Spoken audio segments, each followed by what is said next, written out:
Hello good morning दोस्तों, कैसे हैं आप सभी का बहुत बहुत स्वागत है हमारे यूट्यूब चैनल गोल पीएचडी आर्ट चैनल। जी हाँ, गोल पीएचडी आर्ट चैनल में आप सभी का बहुत बहुत स्वागत है।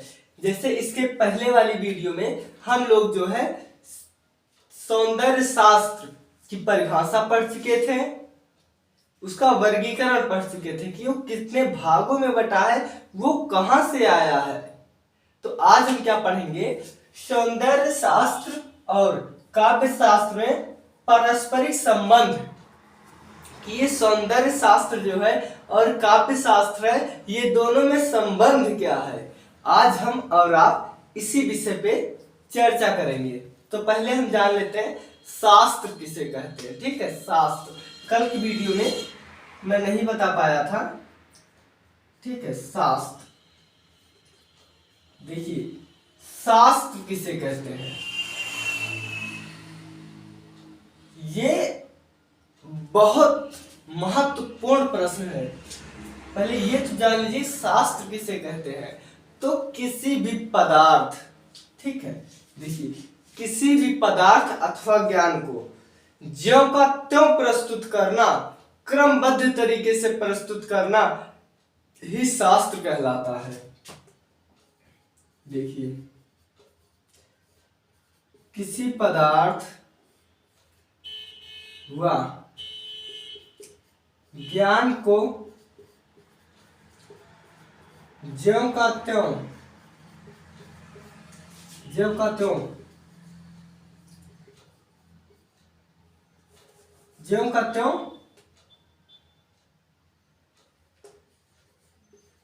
क्रमबद्ध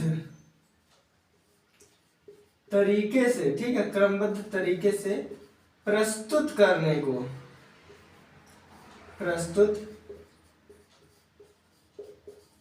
को शास्त्र कहते हैं। ठीक है, शास्त्र कहते हैं। देखिए जैसे अगर देखिए ज्यों का त्यों, उसमें कोई फेर बदल नहीं होता, इसीलिए वो शास्त्र होता है। उसमें जो लिखा है आप 4 साल बाद देखेंगे वो भी तो लिखा रहेगा।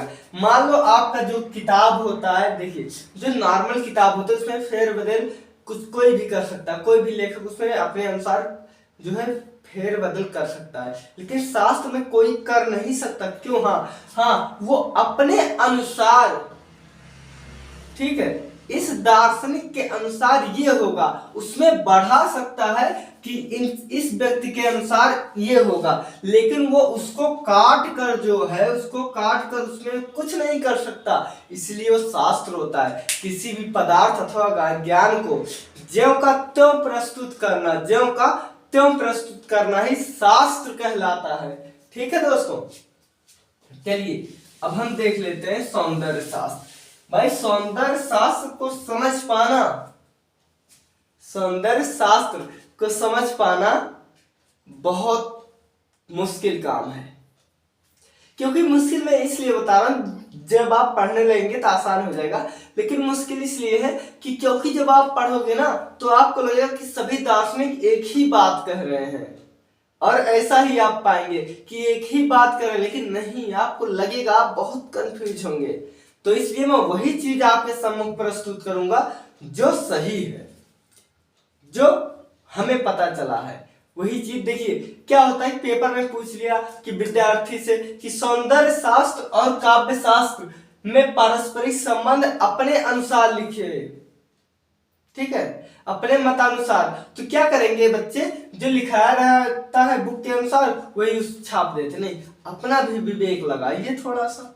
तो चलिए अपना भी विवेक हम लोग लगाते हैं। तो देखिए डॉक्टर कुमार विमल ने कहा, ठीक है, डॉक्टर कुमार विमल ने कहा,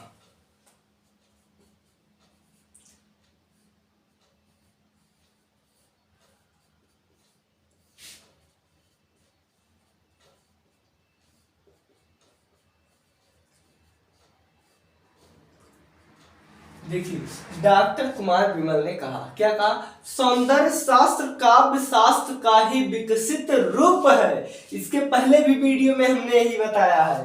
तो देखिए सौंदर्य शास्त्र, ठीक है, सौंदर्य शास्त्र, काव्य शास्त्र, ठीक है, सौंदर्य शास्त्र काव्य शास्त्र का ही विकसित रूप है। क्या है? विकसित रूप है।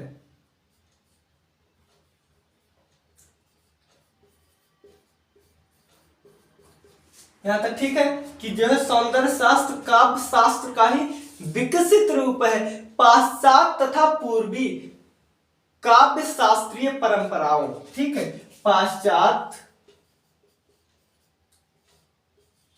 तथा पूर्वी, पाश्चात्य तथा पूर्वी परंपराओं। ठीक है, देखिए पाश्चात्य तथा पूर्वी परंपराओं में काव्य शास्त्र के विश्लेषण का प्रधान विषय ही सौंदर्य है। काव्य शास्त्र के विश्लेषण का जो है प्रधान विषय ही सौंदर्य है। ठीक है, परंपराओं, देखिए परंपराओं में काव्य शास्त्र का प्रमुख विषय ही, ठीक है, प्रमुख विषय ही सौंदर्य शास्त्र है। ठीक है, सौंदर्य शास्त्र है। क्या है? ये प्रमुख विषय ही सौंदर्य शास्त्र। देखिए अब सौंदर्य अध्ययन का मूल आधार है, जिसे मूलाधार कह सकते हैं। ठीक है, तो देखिए सौंदर्य अध्ययन का मूलाधार है, सौंदर्य अध्ययन का मूलाधार है। ठीक है, यहां तक समझ में आ गया कि सौंदर्य अध्ययन का ही मूलाधार है। अब देखिए सौंदर्य पाश्चात्य काव्य शास्त्र, क्या पाश्चात्य काव्य शास्त्र की ब्यूटी,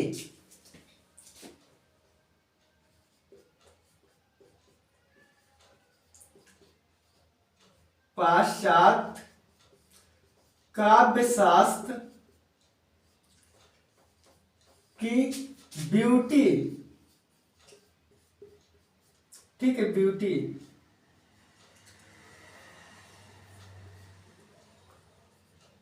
ठीक है, ब्यूटी।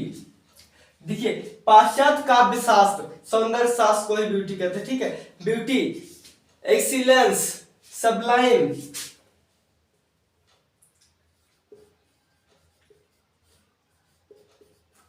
एक्सीलेंस, सबलाइम, क्या सबलाइम, देखिए सबलाइम आदि,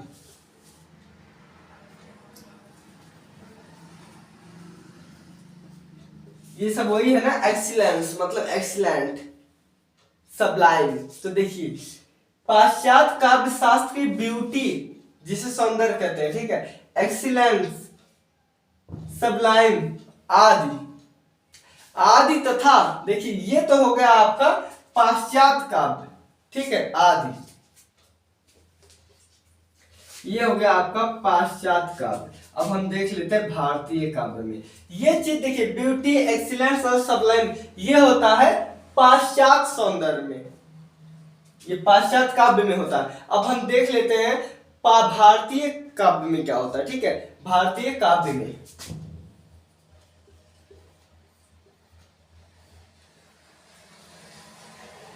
देखिए भारतीय काव्य में आपका रस, अलंकार, चारुता, चमत्कार, ये सब होता है ना। तो देखिए काव्य शास्त्र में, भारतीय काव्य शास्त्र में क्या होता है आपका होता है, देखिए चारुता, चमत्कार, वक्रा, चारुता होता है, चमत्कार होता है, वक्रता होता है, क्या वक्रता। ठीक है, देखिए इसमें वक्रता होता है, वक्रता तो आपका होता ही है, देखिए वक्रता रस वस ये सब इसी में आता है, ठीक है बिल्कुल। और इसी में आपका औचित्य, क्या औचित्य, अलंकार, रस और लावण्य, औचित्य, अलंकार, रस व, ठीक है, औचित्य, अलंकार, रस व लावण्य, लावण्य, ठीक है, व लावण्य, अस्मृता,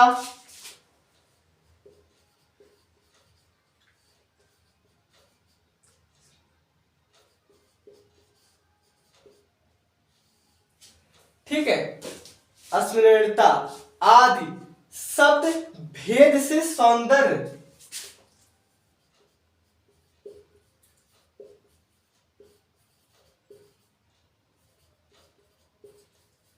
भेद से सौंदर्य, ठीक है, भेद से सौंदर्य की धारा, सॉरी देखिए, रस तथा लावण्य, अस्मृता आदि शब्द से सौंदर्य, क्या शब्द से सौंदर्य के ही पर्याय है, सौंदर्य के ही पर्याय है, क्या है, पर्याय है, पर्याय नहीं है, ये पर्याय है, क्या ये पर्याय है, ठीक है दोस्तों देख लीजिए। सौंदर्य शास्त्र काव्य शास्त्र का ही विकसित रूप है, यहां तक ठीक है। उसके बाद है पाश्चात्य तथा पूर्वी काव्य शास्त्रीय परंपराओं में काव्य शास्त्र विश्लेषण तथा, देखिए काव्य शास्त्र,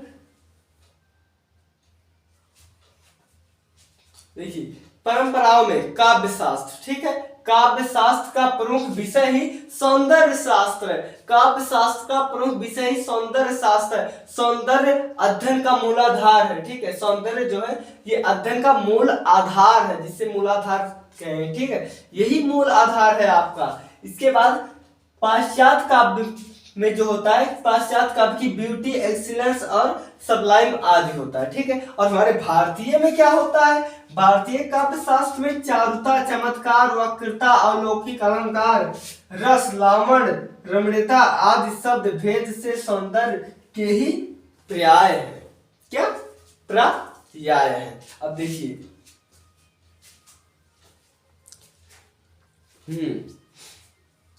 अब इसके बाद देख लीजिए, यहां हम लिख देते हैं यहां से ताकि आ जाए, कवर हो जाए, ठीक है। इसके बाद आपका देखिए भारतीय सौंदर्य शास्त्र की धारा, ठीक है, भारतीय सौंदर्य शास्त्र की धारा,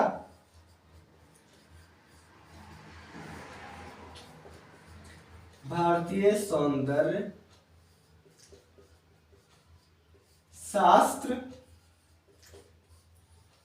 की धारा, ठीक है, भारतीय सौंदर्य शास्त्र की धारा काम सूत्र, देखिए काम सूत्र, चित्र सूत्र, चित्र लक्षणम, काम सूत्र, चित्र सूत्र,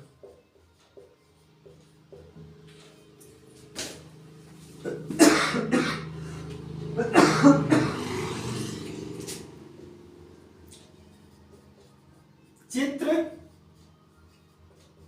लक्षणम या चित्र लक्षण, रस सिद्धांत, अलंकार सिद्धांत, इसी में आपका रस सिद्धांत, अलंकार सिद्धांत,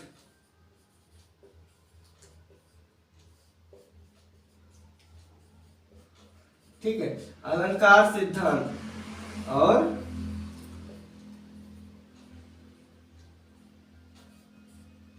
वक्रोक्ति सिद्धांत, क्या वक्रोक्ति सिद्धांत तक बहती हुई, कहां तक बहती हुई आधुनिक काव्य शास्त्र तक जाती है, सिद्धांत तक बहती हुई, ठीक है, बहती हुई कहां तक जाती है? तो यह काव्य शास्त्र तक जाती है। कहां तक? ये काव्य शास्त्र तक, बहती हुई काव्य शास्त्र तक जाती है। ठीक है, बिल्कुल। अब देखिए, ये रहा आपका सौंदर्य शास्त्र और काव्य शास्त्र में पारस्परिक संबंध। देखिए, भारतीय सौंदर्य शास्त्र की धारा काम सूत्र, चित्र सूत्र, चित्र लक्षणम, रस सिद्धांत, अलंकार सिद्धांत, वक्रोक्ति सिद्धांत तथा बहती हुई काव्य धारा तक जाती है। ठीक है, अब देखिए, आप इन दोनों में आप क्या देख रहे हैं मैं बताऊं। अब मैं आपको ऐसा उदाहरण बता रहा हूं, इससे आप सब कुछ समझ जाएंगे। ठीक है, और हाँ, आप ये चीज लिखें, ये चीज लिखने के बाद आपको जब विवेचना करना होगा खुद के अनुसार, तो आप जो मैं बताने जा रहा हूं ये आप लिख सकते हो। देखिए, एक प्रकृत है, ठीक है, प्रकृत और मानव ये दूसरे के परस्पर संबंध है। मान लीजिए आपका मानव हो गया सौंदर्य शास्त्र, और ठीक है, समझने के लिए मैं यहां लिख देता हूं, मानव हो गया आपका सौंदर्य और काव्य हो गया प्राकृत। ठीक है, तो देखिए, मानव के बिना क्या प्रकृति संभव है? प्रकृति तो संभव है, लेकिन प्रकृति तो संभव है, लेकिन प्रकृति के बिना मानव संभव नहीं है। क्योंकि एक मिनट के लिए हम जो है उस क्षेत्र में देख लेते हैं जहां मनुष्य नहीं रहते, तो क्या वहां जो है बताइए, तो क्या वहां प्रकृति नहीं रहती? पेड़ पौधे नहीं रहते, जानवर नहीं रहते, चिड़िया क्या वहां पर नहीं चहचहाती है?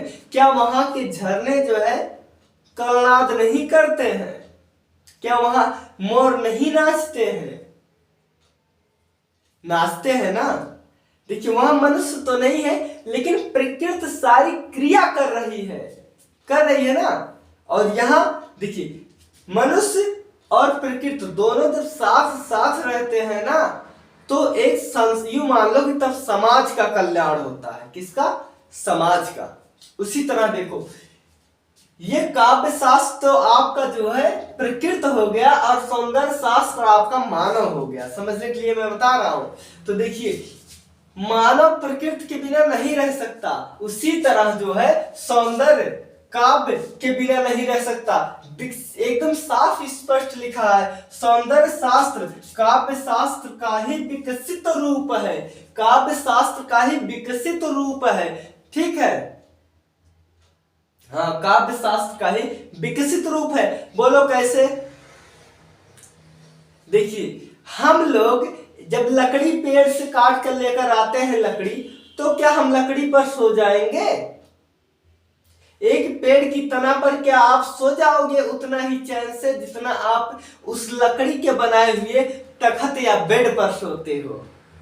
नहीं, आप बेड पर सोते आ रहे हो, आपकी बहुत अच्छी नींद आएगी, लेकिन वहीं अगर आपको कोई बोल दिया कि आप तने पर सो जाओ, ठीक है, आप लकड़ी के आप तने पर सो जाओ, तो क्या आप सो जाओगे? नहीं। अगर बहुत तेज नींद आएगी तो 1-2 मिनट, 1-2 घंटे, 2-3 घंटे के लिए आप सो जाओगे, वो भी डरते हुए सोओगे कि कहीं मैं लुढ़क न जाऊं इधर उधर, होगा ना। तो यही चीज है, जिस तरह एक पेड़ का विकसित रूप, उसे जो है हम लोग बड़े लोग उसे एक रूप, कुर्सी, मेज, तखत, बेड का आकार देते हैं, वही चीज ये कह रहा है कि ये जो सौंदर्य शास्त्र है ये काव्य शास्त्र का विकसित रूप है। यानी कि ये आपका हो गया पेड़, ठीक है, और ये विकसित हुआ तो ये आपका बन गया तखत, तख्ता या बेड। ठीक है, यहां तक आ गया कि यह सौंदर्य शास्त्र काव्य शास्त्र का ही विकसित रूप है। पाश्चात्य तथा पूर्वी परंपराओं में काव्य शास्त्र का प्रमुख विषय ही सौंदर्य शास्त्र है। देखिए, विदेश में पाश्चात्य मतलब होता है भारत से बाहर, और पूर्वी मतलब होता है अपने इस साइड। ठीक है, तो देखिए, पाश्चात्य का और पूर्वी की परंपरा का मुख्य विषय ही यही है। मतलब ये जो हम पढ़ रहे हैं, सौंदर्य शास्त्र और काव्य शास्त्र, यह प्रकृति से ही तो लेता देता है, प्रकृति से ही रिलेटिव है हमारे मनुष्य के और प्रकृति से, तो वही चीज आप समझिए। उसके बाद सौंदर्य अध्ययन का मूल आधार है, सौंदर्य जो अध्ययन का ये मूल आधार है। तो सौंदर्य से आप मनुष्य ले लो, तो मनुष्य जो है वह एकदम आधार है, क्योंकि मनुष्य के द्वारा ही, देखिए मनुष्य के द्वारा ही विकास भी हो रहा है, भक्षण भी हो रहा है। विकास कैसे हो रहा है? विकास यूं हो रहा है कि जैसे सरकार जो है जंगल, जहां जहां बड़ी बड़ी जंगल झाड़ियां हैं, ठीक है, पता लगा गांव वहां पर जिसकी जमीन है वो पेड़ पौधों को काट कर वहां पर खेती करने लगा, तो यहाँ क्या हुआ? यहाँ भक्षण हुआ, पेड़ पौधों का क्या हुआ? भक्षण हुआ। लेकिन वहीं दूसरी साइड जब उस पर वो धान उगा लिया, ठीक है, जब उस पर वो धान उगा लिया, तो वो जब धान जाकर बेच दिए दुकान पर, तो वही धान पैक होकर दिल्ली बंबई जाता है, तो वहां जो लोग कमाते हैं यही खाते हैं। तो इस तरह से देखें तो इनको खाने को मिल जाता है, यहाँ लाभ हो गया, ठीक है। तो लाभ हानि दोनों रहता है।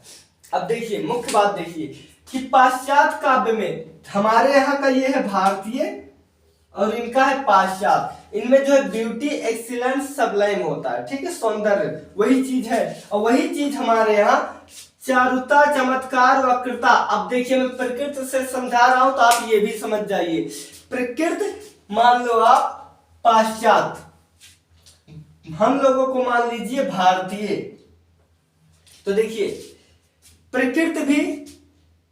प्रकृति में छोटे पौधों का जन्म होता है, फिर उनका विकसित होते हैं, वो प्रकाश संश्लेषण से अपना जो है भरण करते हैं। वो मतलब यूं मान लो कि वो हम लोग जैसे खाना खाते हैं, वैसे वो लोग प्रकाश संश्लेषण के जरिए अपना विकास करते हैं। तो खाना हो गया, प्रकृति भी कुछ ना कुछ खा रहा है, हम लोग भी कुछ ना कुछ खा रहे हैं, हम लोग भी छोटे से बड़े हो रहे हैं, प्रकृति भी छोटा से बड़ा हो रहा है, पौधा, ठीक है, उसका भी एक यौनावस्था, एक युवावस्था होता है। हम मनुष्यों का भी एक यौनावस्था, युवावस्था होता है। एक दिन वह वृक्ष भी कट जाता है, सूख जाता है, यूं मान लो उसकी मृत्यु हो जाती है, और एक दिन हमारा और आपका भी इसी तरह मृत्यु हो जाती है। तो इसमें क्या है? जो घटना प्रकृति के साथ घट रही है वही घटना हमारे और आपके साथ भी तो घट रही है। तो प्रकृति और हम दोनों एक दूसरे के परस्पर ही तो हुए हैं। तो उसी तरह सौंदर्य, देखिए सौंदर्य शास्त्र और काव्य शास्त्र एक दूसरे के परस्पर तो है, हाँ, बस केवल समझने का देखिए चीज एक ही है। लेकिन देखिए वो हम लोग जब खाते हैं तो उसको भोजन कहते हैं, भोजन कहते हैं। वो लोग पेड़ पौधे जो उससे प्रकाश संश्लेषण कहते हैं, क्या? प्रकाश संश्लेषण, उसे प्रकाश संश्लेषण कहते हैं। तो मिला जुला कर वही चीज हुआ ना। हाँ, तो यही चीज है कि देखिए इन दोनों का एक ही दोनों काम है, इसलिए एक दूसरे के परस्पर है। जिस प्रकार प्रकृति और मनुष्य एक दूसरे से अलग नहीं हो सकते, उसी तरह सौंदर्य शास्त्र और काव्य शास्त्र एक दूसरे से अलग नहीं हो सकता, क्योंकि इसी का तो विकसित है, इसी का तो ये वंश आगे चला है। जिस प्रकार एक आम की गुठली, ठीक है, जिस प्रकार आप एक आम की गुठली, क्या? आम की गुठली, ठीक है, जिस प्रकार आप एक आम की गुठली, ठीक है, जिस प्रकार आप एक आम की गुठली, ये आम का पेड़ मान लो, जिस प्रकार आम की जो ऊपरी परत जब हम लोग खा लेते हैं तो ये बचता है केवल गिट्ठी, गुठली जिसे कहते हैं, ठीक है। तो इसी गिठली से ही ये यहां से जो है नए पौधे को जन्म देता है, जन्म देता है, फिर यही पौधा आगे चलकर पेड़ बनता है। तो क्या हुआ? आम का ही तो विकसित रूप ये पेड़ बना है, आम की गुठली का ही तो विकसित रूप पेड़ बना है। उसी तरह काव्य शास्त्र का ही, देखिए काव्य शास्त्र का ही विकसित रूप सौंदर्य शास्त्र बना है। जिस प्रकार हम लोग अपने पिताजी के संतान हैं, ठीक है। जिस प्रकार हम लोग अपने पिताजी की संतान है, हमारे पिताजी जो है वो साइकिल से चलते थे, पैदल चलते थे, आज विकास हुआ, ठीक है, विकसित हुए हम लोग, विकास हुआ, हम लोग मोटरसाइकिल से चल रहे हैं ना। कल को हमारे बच्चे होंगे, हम लोग मेहनत करेंगे, वो लोग कार से आज भी चल रहे हैं, लेकिन मैं मिडिल क्लास वालों को बता रहा हूं कि वो लोग कल से उनके बच्चे भी जो है चलेंगे कार से, उनके बच्चे जब आ जाएंगे और विकास होगा और लोग एरोप्लेन से चलेंगे।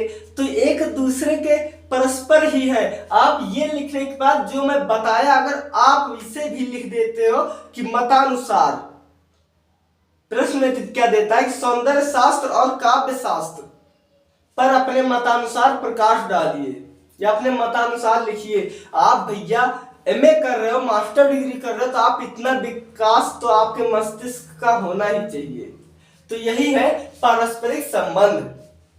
इसमें अब देख लीजिए, एक बार हम लोग पढ़ लेते हैं सौंदर्य शास्त्र और काव्य शास्त्र में पारस्परिक संबंध। तो देखिए, सौंदर्य शास्त्र काव्य शास्त्र का विकसित रूप है। जिस तरह आम का विकसित रूप नया पौधा है, ठीक है, उसी तरह पाश्चात्य और पूर्वी परंपराओं में काव्य शास्त्र का प्रमुख विषय ही सौंदर्य शास्त्र है। ठीक है, इसका प्रमुख विषय ही सौंदर्य शास्त्र है। सौंदर्य अध्ययन का मूल आधार है।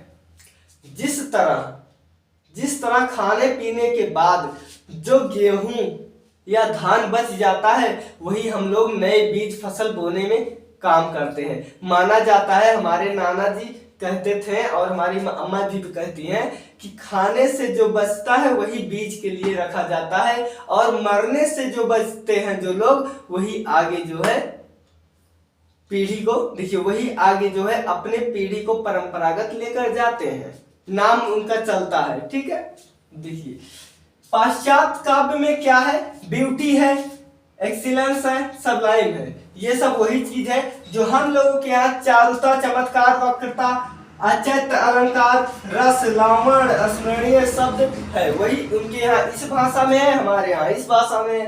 मैंने बताया ना कि हम लोग भोजन करते हैं, पेड़ पौधे प्रकाश संश्लेषण लेते हैं सूर्य के जरिए।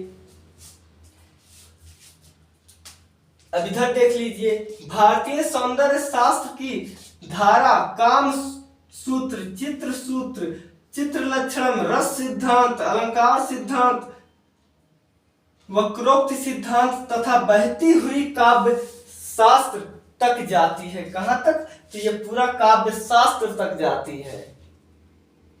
ठीक है दोस्तों, आप एक दो बार इसे जो है समझ जाइए। और बाकी मैं आपको बता दूं कि अगर आप किताब से पढ़ोगे ना, समझ में नहीं आएगा। देखिए, ये सौंदर्य शास्त्र है, ममता चतुर्वेदी की है, मानव संसाधन विकास मंत्रालय द्वारा ये प्रमाणित है। इसमें यही चीज आपको समझने के लिए जो है दोस्तों, यही चीज आपको समझने के लिए 13 पेज आपको पढ़ना पड़ेगा। कितने? 13 पेज आपको पढ़ना पड़ेगा, तब जाकर इतना आपको निचोड़ समझ में आएगा। और ये सौंदर्य शास्त्र है, कोई गणित नहीं है, अंग्रेजी नहीं है कि आप एक दो बार समझ में आ जाएगा। इसको बहुत पढ़ना पड़ेगा, तब जाकर समझ में आएगा। या अगर कोई आपको ऐसे ही उदाहरण देगा तो समझ में आएगा। ठीक है दोस्तों, तो आप जो है इसे अच्छे से समझ लीजिएगा, 2 बार इसे आप देख लीजिएगा, और अच्छा लगे तो वीडियो को आप लाइक कर दीजिएगा। ठीक है दोस्तों, आप लोग अपना ख्याल रखना, मिलते हैं हम अगले वीडियो में।